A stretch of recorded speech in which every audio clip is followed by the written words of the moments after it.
We are good. We are good. Awesome. How are things? How is quarantine? Quarantine is great. It's perfect to minimalize the distractions and put the blinders on. I get to Mhm.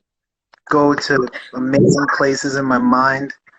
It's the whole reason Of why I course. joined, wanted to get into advertising, right? To go see exotic and amazing places, amazing work. So, You enjoy every corner of your home.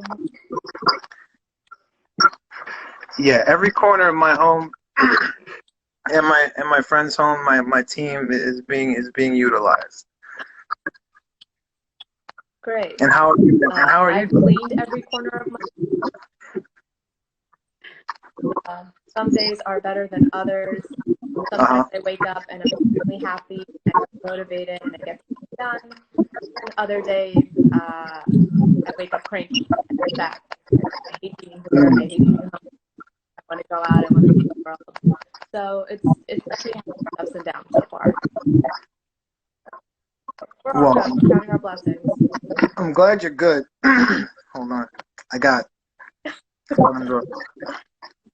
One, I'm glad you're good. And two, I'm glad the place is clean because it's finally spring. Like it's starting to actually feel like it.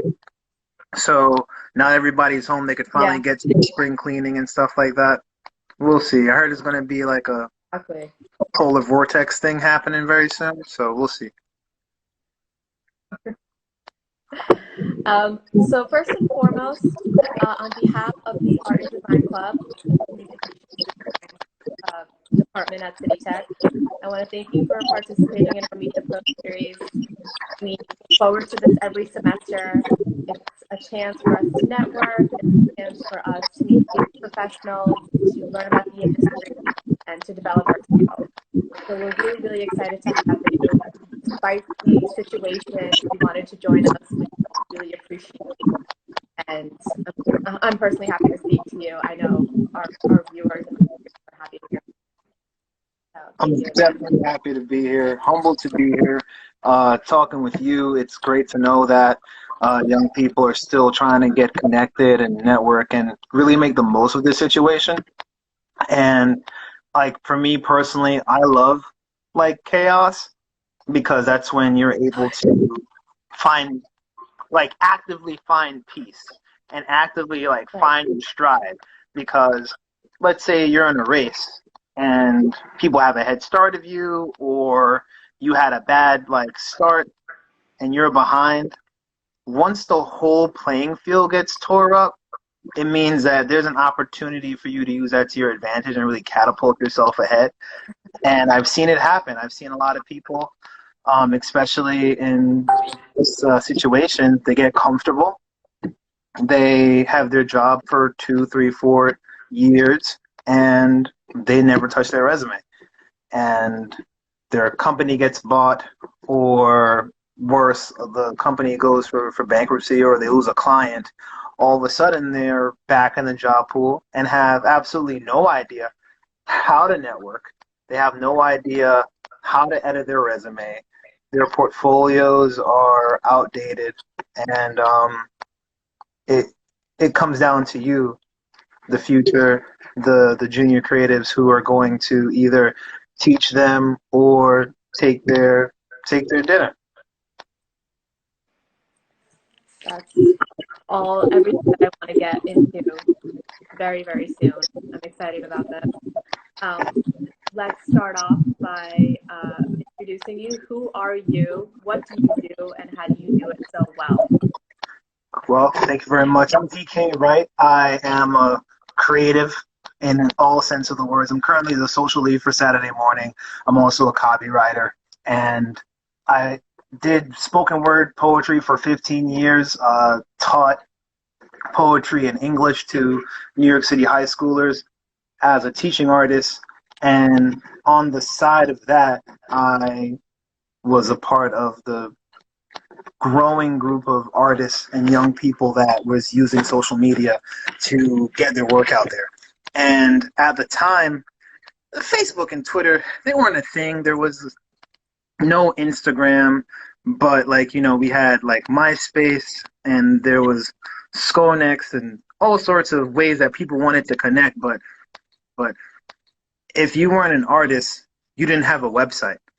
Um, so this is what kind of separated us as individuals from like the regular schmoes, the consumers, the audience, the fans. And over time, that knowledge of like how to update things onto a web page, how to update um, the WordPress, Facebook posts, putting my work up there, putting like music and art and poetry up online, that gave me all the skills for that time to not only be an influencer but be a marketer. And that opened up opportunities for me to become a marketer for the mayor's office after I had graduated. When Bloomberg was in order, he created this particular job that I had the opportunity to work for. I was a non-monetary benefactor, and that means that when nonprofits and NGOs applied for grants, instead of them getting the money, I would get the money to do sustainability and capacity building. So my job and function was to digitize and improve their marketing functions, until someone saw my resume and they're like, "Oh, you have an advertising degree. Could you consult our board of directors on how we should market?" And I just jumped at that opportunity to just use everything that I had learned fresh out of college to really apply that. And the next thing you know, Bloomberg's out. I'm on my own. I head over to a nonprofit that I was very familiar with from a teenager. And I said, "Hey, this is what I've been doing. This is what I know. Let me work for you." And I did that as a social strategist up until I became the director of digital marketing for that company. And I did that until I decided that I really wanted to be more creative and put my advertising degree to the test. So I retired from poetry. I left the marketing role behind after a brief stint in pharma, and I came into advertising by way of a contest. And what was that contest? That contest was sponsored by the New York Times, and I believe it was BBDO, but the New York Times had a contest called the Big Ad Gig. And what their main focus was that everybody in ad school comes out, goes into the agency world, and is giving them more of the same. Mm-hmm. What about the diverse talent? What about the people that have never heard about advertising but probably are really great creatives, have really great ideas, and can give that little oomph that can really take the work over the top with clients? And it was like a guerrilla tactic. They went on Twitter, no heads up, no notice to anybody going to happen. And this was an annual contest, so you kind of just had to wait for it. And I had never heard of it before. It was called a Big Ad Gig. And I hopped on Twitter one day when I was doing some research, and it was like, "You want to win a 30-day gig at the top agencies in the country? Just reply to this tweet." And they had several of their agency partners. It was a BS, Butler Shine, Stern and Partners, 72 and Sunny, Joan, Crispin, and I believe Wyden. But the ECDs were there on the panel, and everyone across the internet who could see the tweet is a tweet brief could reply with their campaign idea or execution in, at the time, I think it was still 140 characters or less. And so I think one of them was, what did it say? I think it said, Howard Hughes estate just partnered with Adidas to come up with a clothing line. What would the campaign be? And I think one of my tweets was like, Uh, I'm forgetting it right now, but that's not the one that won because I think I replied to every single one of them. There was 7 tweet briefs and I replied to every single one of them. I don't even remember which one hit. They didn't say, but right after that, they hit me up. They're like, "Hey, you have a portfolio. We liked your tweets. You're coming to the finals." And I had beat out like 900 people to join a slot of 12 finalists that was going to get this 30-day gig at the agency. And this was supposed to be a really prestigious um, award because everyone who has gotten past that level, they don't just get 30-day gigs, they end up becoming full-time staff. So I'm like, okay, this is it. This is my opportunity to really get my foot in the door because, as you know, especially in New York, the agency world is not going to hire you unless you have an internship mm-hmm. or if you have awards in your book. So for me, I'm like, all right, what do I need? What do I need to do? I had a mentor at the time, and I'm like, they gave me a 2-page brief. They want me to come up with an idea in like 6 days. Can you help me? And I have never worked on anything like that so quickly because they wanted us to pitch it like a 20-page deck that I had made in like 4 days. And I swear I didn't sleep. I looked at decks, like my mentor sent me decks. They gave me like, a blueprint and said, okay, whatever your idea is, make sure it fits into this. I made like my first sketch and like the first day I sent it out to my peers. I'm like, yo, what do you think of this? I'm a copywriter. My design sucks. Could you help me?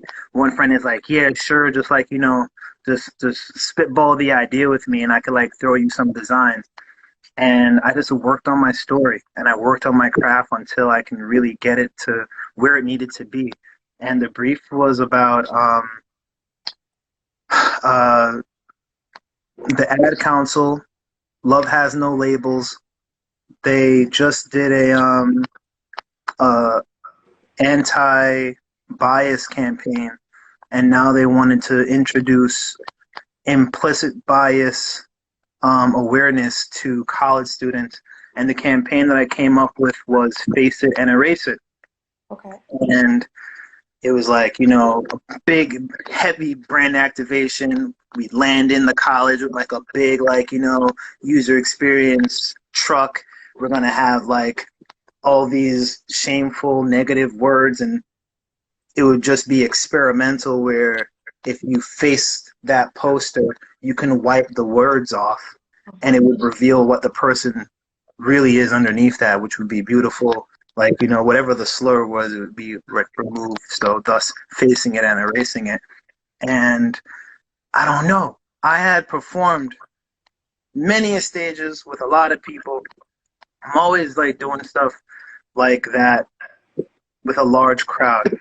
And the weird thing about that was I was presenting my campaign to the executives, but they were at the front of the room and I was at the back of it, and I'm just talking about my ideas. And so some people are looking at the PowerPoint and some people are looking at me.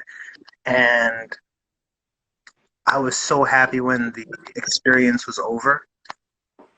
And they said, "You're coming to Sausalito."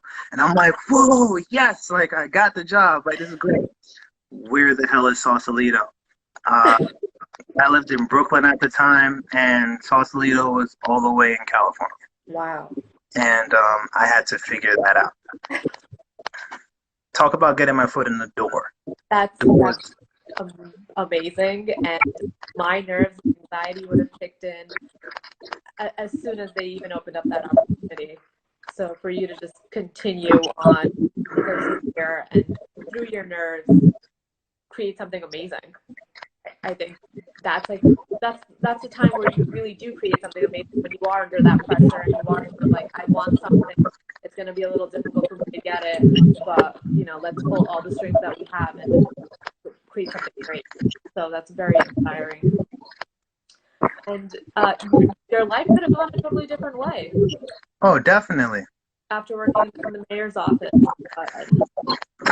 I mean, when Bloomberg was the mayor, he had created a lot of initiatives because he had the money to really bankroll his ideas. Okay. And it was one of those things that made me realize, especially as a young person, that so much of the job that we do isn't really going to come from really good management and really good leadership.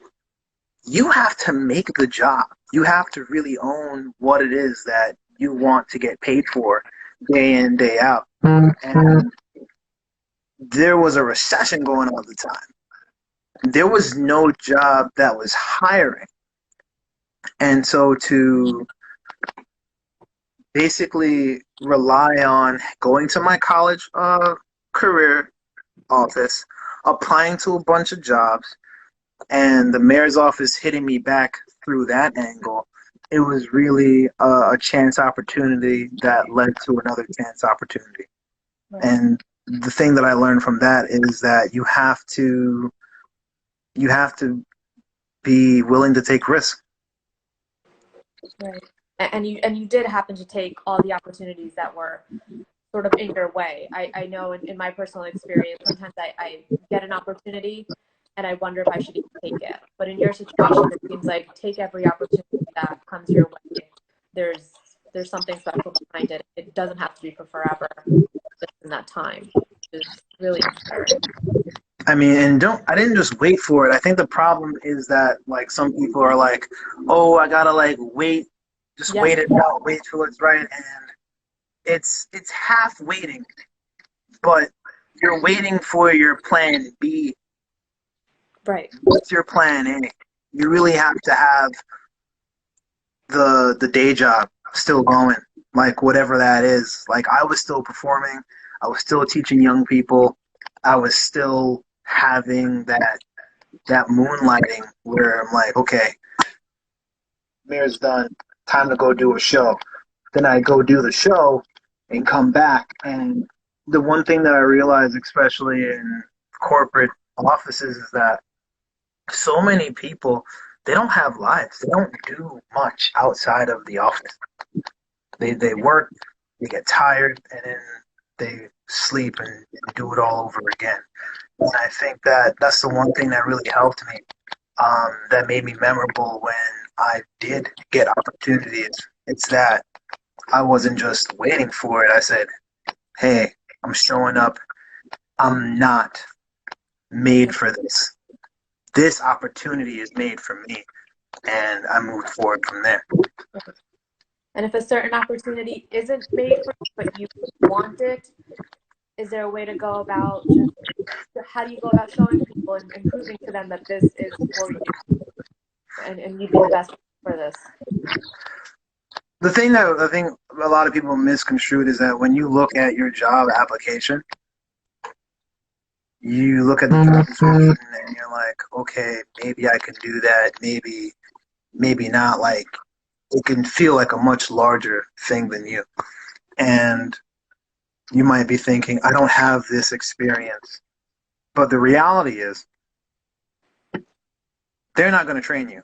They're expecting you to show up and make what it is. And so you should be doing the work prior to you even getting the job. And the way how you do that is to look at the work that they're already making and try to, two things. One, deconstruct it. If you're an art director, if you're a copywriter, you see some work, look at the work and say, okay, what was the larger campaign? What was the strategy here? Sometimes if the idea was that, you'll see the strategy right up front. Okay. Look at the strategy for what it is, and then expand on what the insight is, or make a different insight that would complement what they're already about. If you make that, if you polish that up, because chances are when you get into the office, some places do not have the resources to give you. They don't have the budget to give you. You have to come with it. And when I was working at the nonprofit, when I became the director, we had an annual gala, and they're like, "Hey, we got this really cool space donated to us. It's we think it's really cool, and we don't know what to do with it." I'm like, "Well, what is it?" It's a 3D space, and so all the walls have projectors, and so you can make a garden projected onto the walls, and it would look like you're walking into a pasture. So I had to go back to like my high school knowledge of Avid and Final Cut and go through all this footage that the company had in the archives and on YouTube, download it, edit it, mock it up, go into the space, and in that moment in time, I was just making a story like, okay, in this part that's going to be projected, it's going to be like, all the old stuff. On this part, it's going to be the current storyline, and then I'm going to like smash up a bunch of poems on this wall of people performing, but it's going to be mute as not to. Nobody could have creatively directed me how to do that, and I had to figure it out. Right. And in that moment in time, I'm like, okay, this is what I want to do. Like, I want to keep on creating. I want to have these kinds of problems.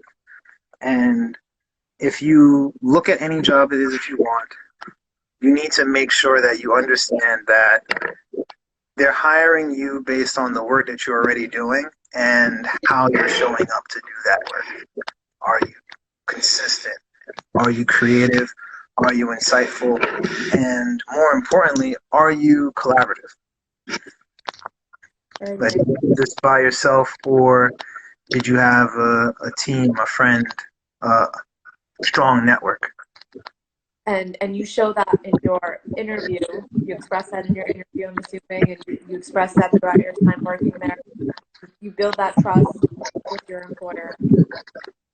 And you show them early on that everything that you did, you didn't just do it. There's a story. You were somehow invested in it. They want to know if it was stressful for you. They want to know if you can do that once, could you do that again? And if you do it a third time, could you do that while two other things are also happening? Right. And do it better. And do it better. Because they're trusting you, and that trust is what's going to get you to the next phase and give you the next brief. So that way you won't have to do the hard work of deciphering, what are we really doing here? You know what I mean? It's a good way how to approach some of the problems, which is to rewrite the brief, but sometimes you won't have the time to do that. I want to change the topic just a bit and answer a question that I know has been on a lot of people's minds recently, Yeah. especially my peers. What do you think of the job market? It'll be like once it's over, specifically for the creative industry. Oh, the job market is going to be shit. It's going to be trash. Oh, boy. Like, everything that's happening in the job market now is cyclical, with like the huge exodus of people leaving agencies, going in-house. This all happened before during the recession. I think the main thing to really focus on is this. With more people leaving agencies, with more jobs closing up, with less money being available to pay people, now is going to be the time when everyone has a laser focus on what's really good. This is the opportunity for you to jump out at them and say, you weren't expecting this. I would probably say, don't wait for the link to go up on Indeed, LinkedIn, working, not working. Don't wait for the job. First thing, you network. Second thing, you study. You study the creative director, you study the client, you study the agency. What's the work that they like to do? And you just be honest with yourself. You have to be honest with yourself to know what your strengths are so you can lean into that strength. If this is a funny client, if the CDs are very humorous, if you're a dramatic person, it's not going to work out the gate. You need to show your strengths and then show your flexibility. So my tips would be video, resumes. You got people doing music videos, hot TikToks. If you want the job, and I know people have said this many times, like go in your portfolio, make like a special link, make the whole application personalized. Yeah, you can do that. But if you do a video resume, and you outline what about the office or brand really excites you, what about the position makes this a good fit for you? Like, why do you, out of all the people who are applying, what is it of your experiences that makes this job jump out to you? And if you're that nice in the video, if you have a good story, if you have good visuals, put in the video or the email how much you want to get paid. Like, what's your time actually worth? Because the reality is, they forward that video on to somebody else. That person doesn't have to wonder where you stand. But first, you want to stand out. You don't want to just have a bunch of cover letters, a bunch of like essays and resume revisits. You really want to have a really nice polished portfolio and make the portfolio look good. Like, I'm not sure how many people in the club are like art directors, but if you have your portfolio, here's some things that you should have within it. Everything should be dated. Okay. They want to see a chronological story to say, okay, this is their favorite ad, but this is their favorite ad from when they first started. But this is their most recent work and they don't really like it. I've had people look at my portfolio and say, like, we saw that you were applying for it and we think that, this job really is going to bore you. And then it was in my court to really fight for the client and be like, actually, no, I don't think it's going to bore me, but they would know better. So you really want to give the employer a good standing ground on what it is that you're good at. Because now more than ever, you're going to be called in to either do everything or to fill a very niche job role. Whatever that is, it could be your specialty is fonts. If that's your specialty, play that up. Put it on a mug. Like, play with different platforms. Like, okay, it's good on websites, but did you do anything experiential? Have you been making business cards for your homies with the raised ink? Like, what is it that you've been doing, especially during this quarantine? What is the thing that you've really been plussing up? So when you get plugged in, you're just hot and ready to go. And what do you think is the hot thing for students to be, I guess, good at, or a skill that they should know right now at this point to better help them get jobs?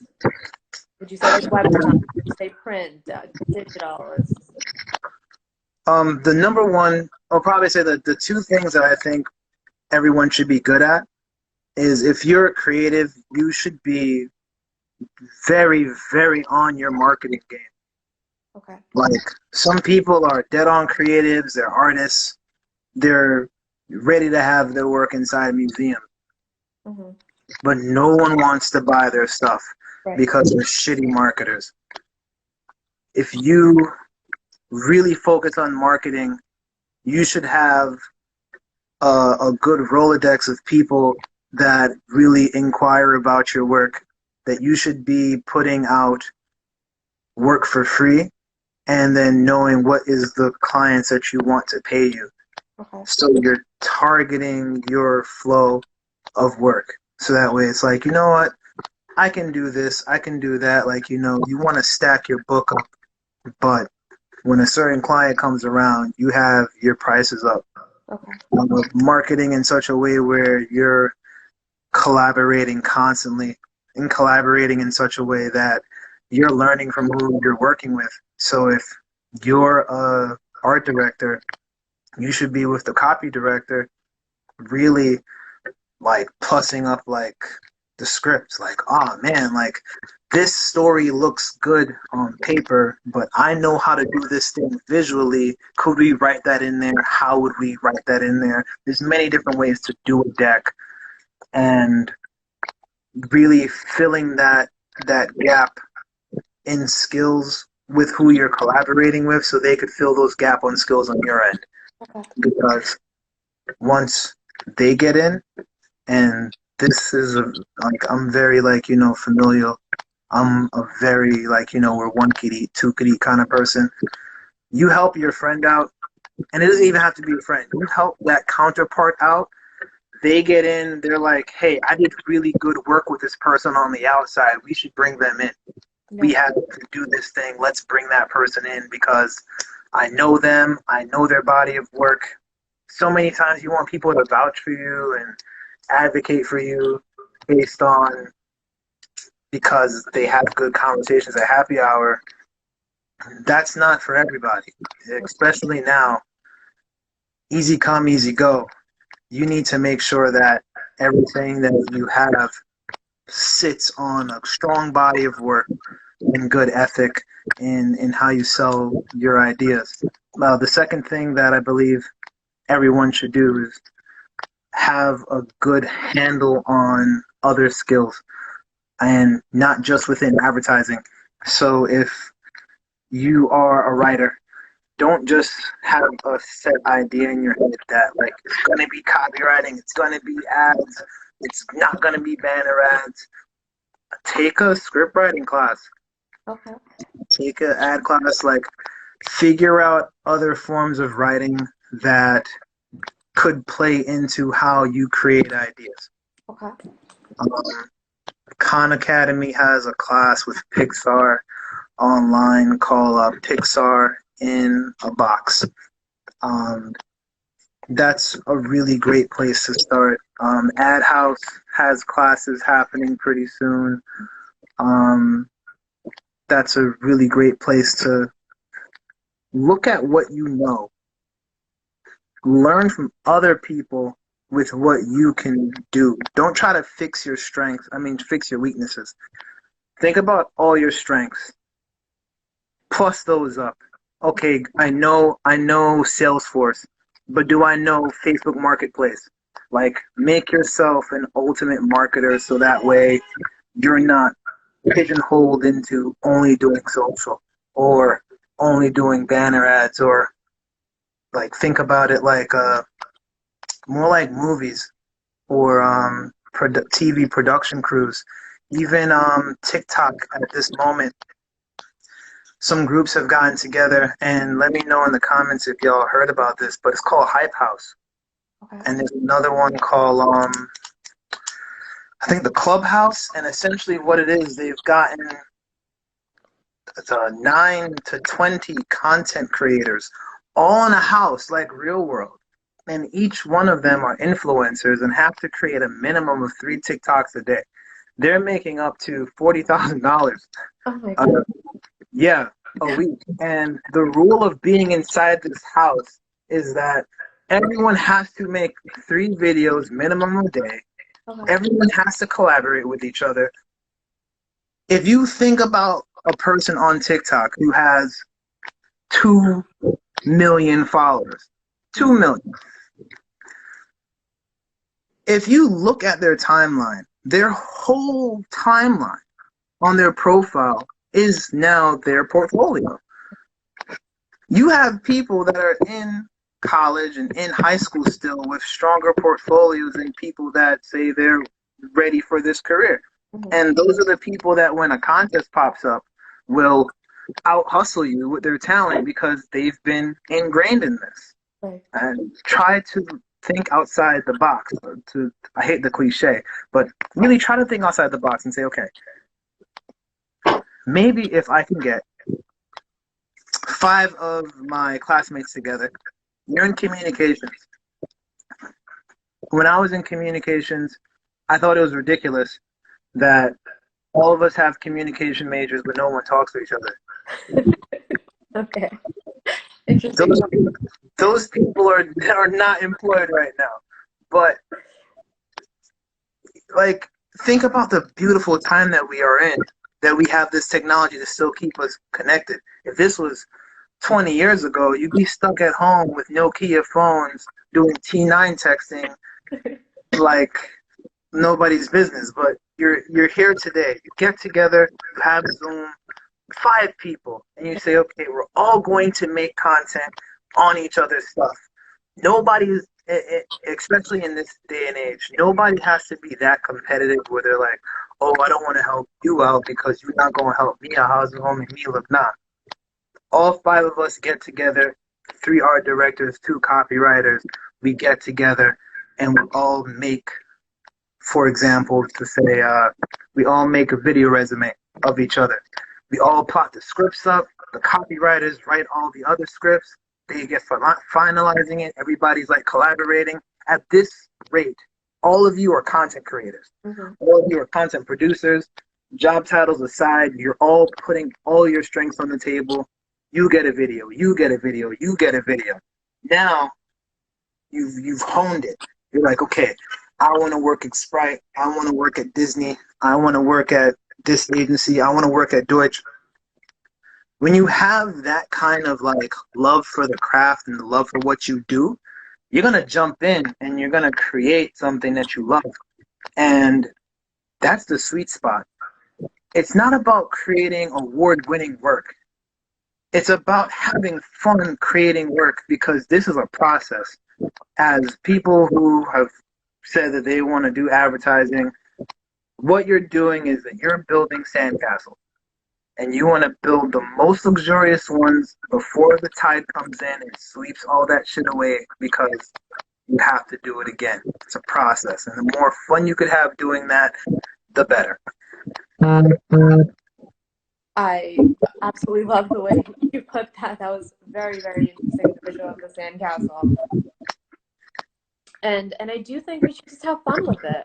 The ideas that you just randomly came up with just now were fun. And I think that gets lost in a lot of the projects that we end up doing. Whether we're by ourselves or with teammates, it turns into more of work than it is just enjoyment. And we're in a fun industry. We're in a creative industry where anything is possible. Why not enjoy your time here? So I love that you pointed that out. So any good resources for creative individuals? We talk so much about what we can do. Where do we find any of these? Where do we begin?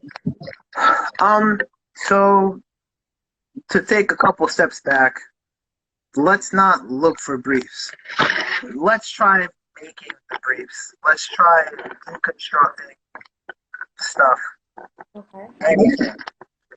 Deconstruct a shirt, tear apart a remote, take apart the ad, take apart the TikTok video. Take apart a TikTok. Like, go in with a microscope. The devil's in the details. The solution is in the product, right? Really get into it and figure out what it is that people overlook the entire time. Pull that inside out. Dive into it, explore it, flip it, change your perspective. Is there a game for it? Is there a video about it? Like, do you want to make a song about it? And then try to plus that up again. Like, did you want to make it like a Guinness World Book of Records for the smallest Tic Tac ever? Like, to freshen breath. Like, and what is that? And why would somebody want to do that? Like, what's so small and so funky that needs to be fresh? Okay. Look at weird. Yeah, like, and I don't even think it's like a weirdness factor to it. I really think that it's a get as big and out of your comfort zone as possible. So that way, whatever it is that you're doing is teaching you along the way. So the next time something pops up, you're like, oh, this idea didn't really work for that because that was a mint. Okay. But now that the client is Jawbreaker, I'm starting to realize that I did this stupid idea a long time ago. And now I've correlated a Jawbreaker to, like, the layers of crust in the earth. And Okay. now it's like, an environmental campaign using Jawbreakers. Like, there's so many ways that you can make briefs yourself. But if you definitely need a brief, if you don't want to collaborate with somebody, if you're a copywriter and you're not trying to put on your strategist hat, which I would definitely recommend that you do, there is volunteer opportunities that are looking for creatives to just create work. And I think that you should do that if you want to strengthen your portfolio. Right now, there's a couple out. Creatives creativesforkitchens.org. They're calling in creatives from all over to do touch-ups to menus and websites for restaurants throughout New York City that were affected by COVID-19.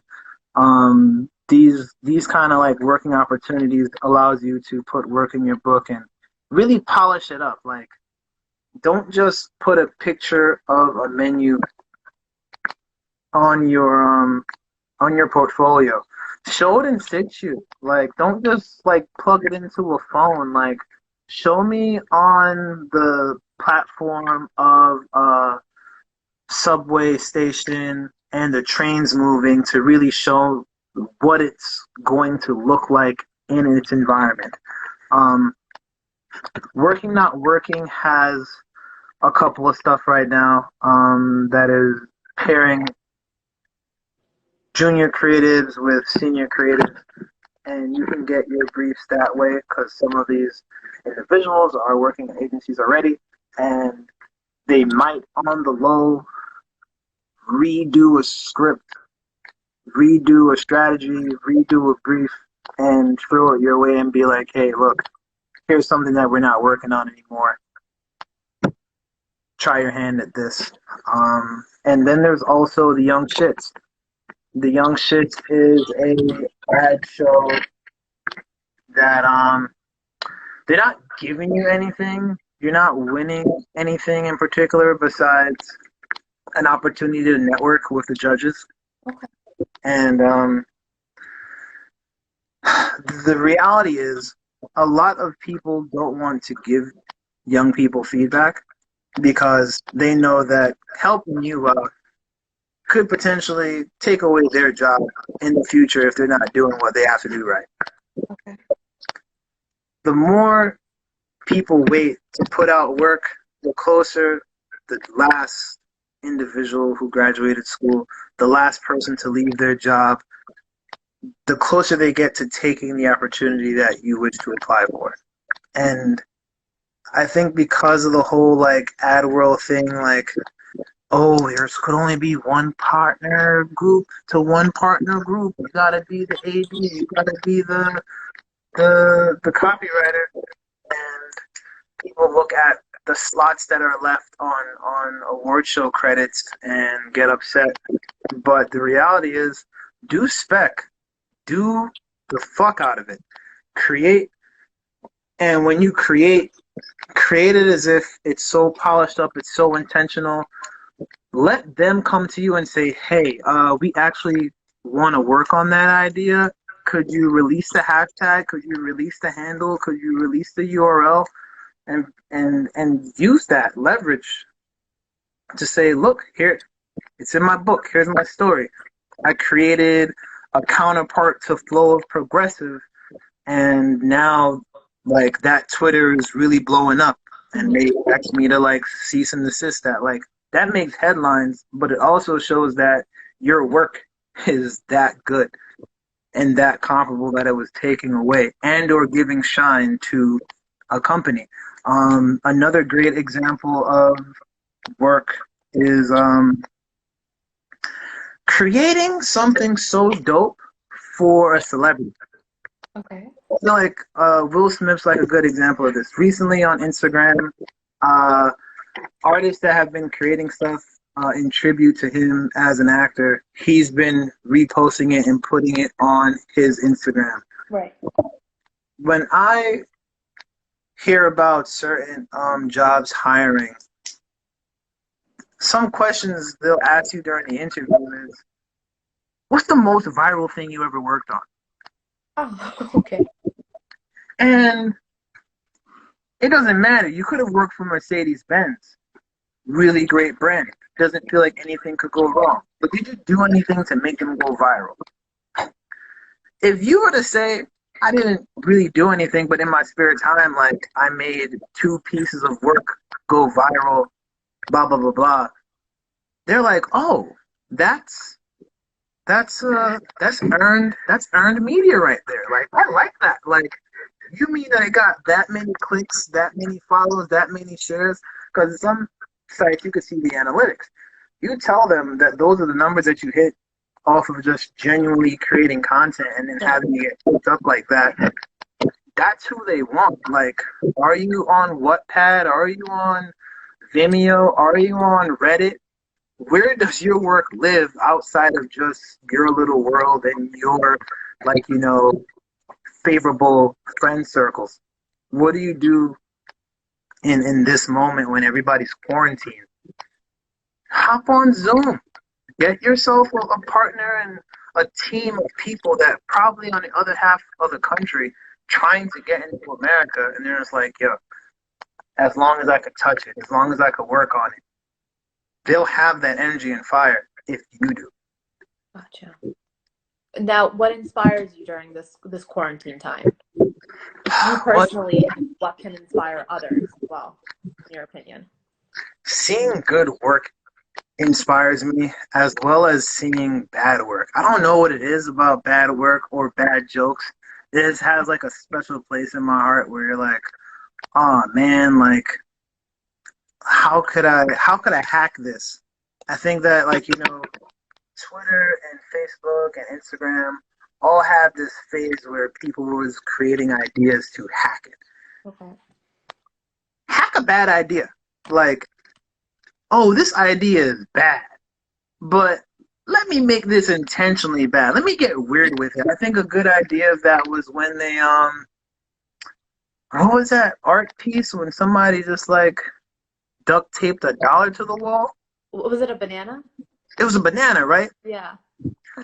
And that's that's a bad idea. Yeah. Like, how that's art is just bad. But then, I don't know if it was spec or if McDonald's really did this, but McDonald's then took a fry and duct taped that to the wall. And I'm like, that's what I'm talking about. Like, hacking it, taking it from here to another level. Gotcha. is essentially what people need to do. If I were to go down some of the things that I've done that inspires me. Currently I'm writing a book. But some things that inspired me is going on Reddit or Twitter or Facebook and looking at the trending topics and try correlating that to something else. What do you mean? So let's say there's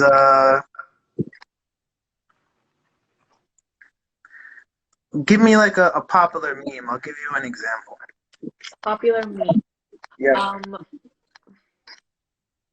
God, I spend all day watching YouTube. I can't People in the comments, give me a popular meme.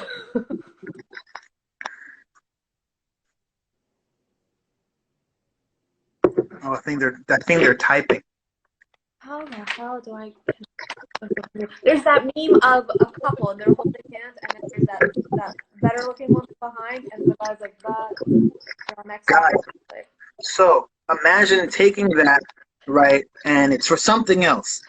I'd look at it and just like write a whole new caption on it. So the committed girlfriend would be the the budget. You see, budget. Okay.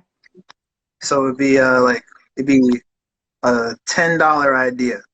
The boyfriend would be the creative director, Okay. and then the hot girlfriend is this blowout idea that's way over budget. Gotcha.